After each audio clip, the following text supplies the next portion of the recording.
بسم اللہ الرحمن الرحیم۔ السلام علیکم ناظرین، شداد کون تھا، اس کی جنت کیسی تھی اور اس کی جنت کا انجام کیا ہوا؟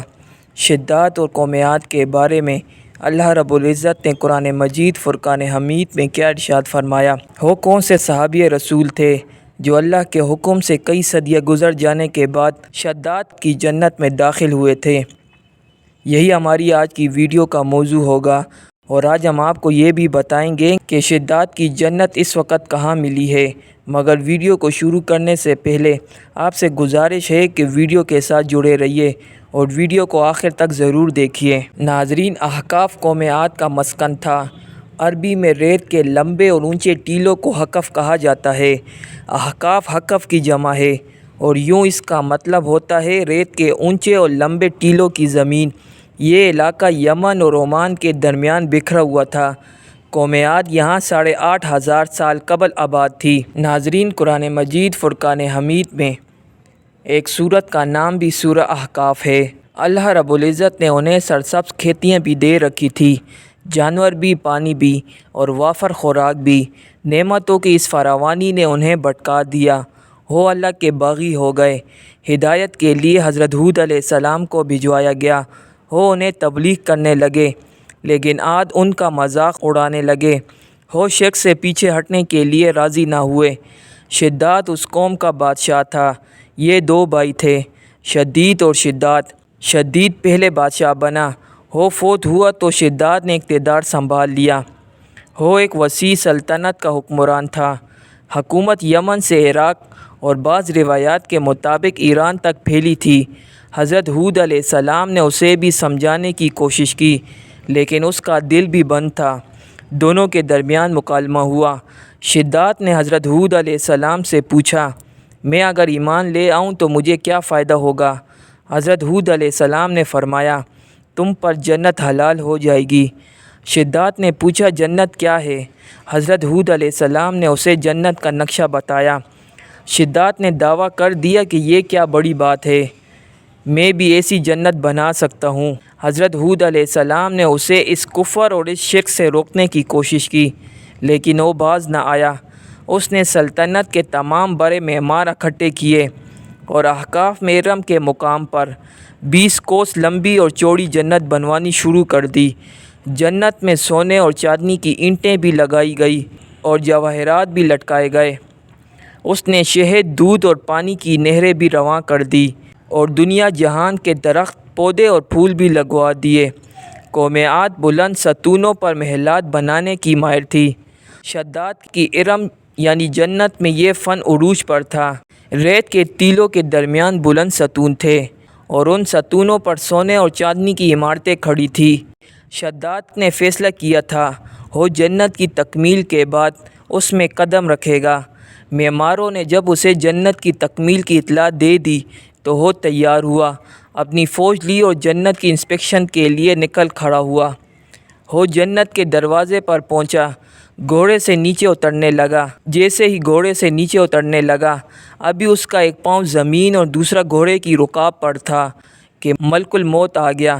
شداد نے اس سے صرف جنت میں قدم رکھنے کی مہلت مانگی، لیکن فرشتے کا جواب تھا، اللہ تعالیٰ کا حکم ہے کہ میں تمہیں تمہاری جنت میں قدم نہ رکھنے دوں۔ وہ بہت گر گرایا، لیکن ملک الموت نے اس کی جان قبض کر لی۔ ناظرین، ارم ذات العماد، ارم ستونوں والا شہر، یا زبان عام میں صرف ارم، عربی میں ارم ذات العماد اور انگریزی میں ارم اوبر ویبر یا ارم آف دا پلرز۔ قدیم عرب قوم عاد کے مرکزی شہر کا نام ارم تھا، جس کا ذکر قرآن مجید میں اللہ رب العزت نے یوں فرمایا، ارم ذات العماد التی لم یخلق مثلها فی البلاد۔ یہ شہر طوفان نوح کے کافی عرصے بعد بسا اور زبردست ترقی کر گیا۔ اس وقت لوگ طوفان نوح کو بھول کر دوبارہ شرک اور بت پرستی کی طرف راغب ہو گئے تھے۔ اس قوم پر حضرت ہود علیہ السلام کو نبی بنا کر بھیجا گیا تھا۔ جب اس قوم نے شرک اور بت پرستی ترک نہ کی تو اللہ نے عذاب نازل کر کے اسے تباہ کر دیا۔ اس قوم کے تذکروں کو کہانی سمجھا جاتا تھا، مگر اسی صدی میں اس شہر کے آثار برآمد ہوئے ہیں جو الربع الخالی کے اس حصے میں ہیں جو آج کل عمان میں شامل ہے۔ اس کے آثار 1984 میں خلائی شٹل چیلنجر کی مدد سے دریافت کیے گئے۔ یہ شہر 3000 سال قبل مسیح سے لے کر پہلی صدی عیسوی تک اونٹوں کے اس کاروانی راستے پر آباد تھا جہاں سے ہند، عرب اور یورپ تک تجارت کی جاتی تھی، اور یوں اپنے زمانے کا ایک تجارتی مرکز تھا۔ روایت ہے کہ یہ شہر ایک عظیم طوفان سے تباہ ہوا۔ اسے 1000 ستونوں کا شہر بھی کہا جاتا ہے۔ اس کے ستون بہت اونچے تھے۔ ارم ذات العماد، ارم کے ستونوں والے۔ ناظرین، بعض مفسرین نے فرمایا کہ ارم اس جنت کا نام ہے جو عاد کے بیٹے شداد بن عاد نے بنائی تھی، اور اسی کی صفت ذات العماد ہے کہ وہ ایک عظیم الشان عمارت بہت سے ستونوں پر قائم ہونے والے چاندنی اور جواہرات سے تعمیر کی تھی تاکہ لوگ آخرت کی جنت کے بدلے اس نگد جنت کو اختیار کر لیں۔ مگر جب یہ عالیشان محلات تیار ہو گئے اور شداد نے اپنے رؤسائے مملکت کے ساتھ اس میں جانے کا ارادہ کیا تو اللہ تعالیٰ کا عذاب نازل ہوا۔ یہ سب ہلاک ہو گئے اور وہ محلات بھی مسمار ہو گئے۔ ناظرین، حضرت عبداللہ بن قلابہ رضی اللہ تعالیٰ عنہ جو صحابی رسول ہیں، اتفاق سے ادھر کو چلے گئے۔ اچانک آپ کا ایک اونٹ بھاگ گیا۔ آپ اس کو تلاش کرتے ہوئے اس شہر کے پاس پہنچ گئے۔ جب اس کے میناروں اور دیواروں پر نظر پڑی تو آپ بے ہوش ہو کر گر پڑے۔ جب ہوش آیا تو سوچنے لگے کہ اس شہر کی صورتحال تو ویسی ہی نظر آتی ہے جیسی نبی اکرم صلی اللہ علیہ وآلہ وسلم نے ہم سے شداد کی جنت کے بارے میں بیان فرمائی تھی۔ کیا میں یہ خواب دیکھ رہا ہوں یا اس کا کسی حقیقت سے بھی کوئی تعلق ہے؟ اسی کیفیت میں اٹھ کر وہ شہر کے اندر گئے۔ اس کے اندر نہریں اور درخت بھی جنت کی طرح کے تھے، لیکن وہاں کوئی انسان نہیں تھا۔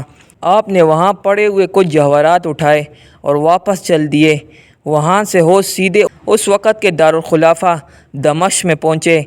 حضرت معاویہ رضی اللہ تعالیٰ عنہ وہاں موجود تھے۔ وہاں جو کچھ ماجرا ان کے ساتھ پیش آیا تھا انہوں نے بیان کیا۔ حضرت امیر معاویہ رضی اللہ تعالیٰ عنہ نے ان سے پوچھا، وہ شہر آپ نے حالت بیداری میں دیکھا تھا یا خواب میں؟ حضرت عبداللہ رضی اللہ تعالیٰ عنہ نے بتایا کہ بالکل بیداری میں دیکھا تھا۔ پھر اس کی ساری نشانیاں بتائی کہ وہ عدن کے پہاڑ کی فلاں جانب اتنے فاصلے پر ہے، ایک طرف فلاں درخت اور دوسری طرف ایسا کنواں ہے، اور یہ جواہرات و یاقوت نشانی کے طور پر میں وہاں سے اٹھا لایا ہوں۔ حضرت امیر معاویہ رضی اللہ تعالیٰ عنہ یہ ماجرا سننے کے بعد نہایت حیران ہوئے۔ پھر اہل علم حضرات سے اس بارے میں معلومات حاصل کی گئی کہ کیا واقعی دنیا میں ایسا شہر بھی کبھی بسایا گیا تھا جس کی اینٹیں سونے چاندنی کی ہوں؟ علماء کرام نے بتایا کہ ہاں، قرآن میں بھی اس شہر کا ذکر آیا ہے۔ ارم ذات العماد التی لم یخلق مثلھا فی البلاد۔ مگر اللہ رب العزت نے ان لوگوں کو تباہ کر دیا اور وہ شہر نگاہوں سے چھپ گیا تھا۔ ناظرین، اس بات کو محدث ابن الجوزی نے بھی لکھا ہے کہ علماء نے بتایا کہ حضور نبی اکرم صلی اللہ علیہ وآلہ وسلم نے فرمایا تھا کہ میری امت میں سے ایک آدمی اس میں جائے گا اور وہ چھوٹے قد، سرخ رنگ کا ہوگا، اس کے ابرو اور گردن پر 2 تل ہوں گے۔ وہ اپنے اونٹ کو ڈھونڈتا ہوا اس شہر میں پہنچے گا اور وہاں کے عجائبات دیکھے گا۔ جب حضرت امیر معاویہ رضی اللہ تعالیٰ عنہ نے یہ ساری نشانیاں حضرت عبداللہ بن قلابہ رضی اللہ تعالیٰ عنہ میں دیکھی تو فرمایا، واللہ یہ وہی شخص ہے۔ ناظرین، یہ روایت صحیح ہے کہ حضرت امیر معاویہ رضی اللہ تعالیٰ عنہ نے انہیں دیکھا، مگر بعض روایات کے اندر کعب بن حبار